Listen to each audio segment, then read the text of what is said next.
আমি একবার দেখি বারবার দেখি দেখি সত্যি আজ বড় অদ্ভুত লাগে ভাবলে যে সমস্ত বাঙালির হয়ে চলেছে এত আলো, এত প্যান্ডেল, এত সজ্জা, কিন্তু সব বিনোদন বা মজার মাঝখানে যেটা হারিয়ে যাচ্ছে সেটা হলো আমাদের ভাষা। আমাদের ভাষা কিন্তু শুধুমাত্রই ভাষা নয়, এই ভাষা প্রত্যেক বাঙালিদের জন্য তাদের ভালোবাসার ভাষা, তাদের অন্তরের ভাষা, এই বাঙালিদের মাতৃভাষা।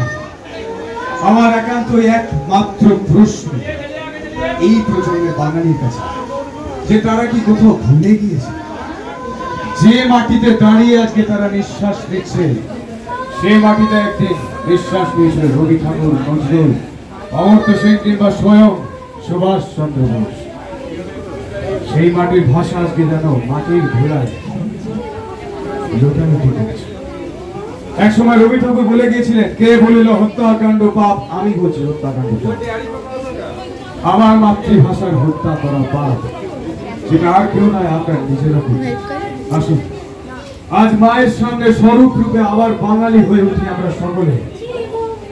আমরা আজ বাংলায় শপথ গ্রহণ করে দেখাই, বলে উঠি একসাথে যে যতদিন বাঁচবো আমরা বাংলায় বাঁচবো, বাংলায় মরবো, শেষ নিঃশ্বাস অবধি আমরা বাংলায় কথা বলবো। কেন?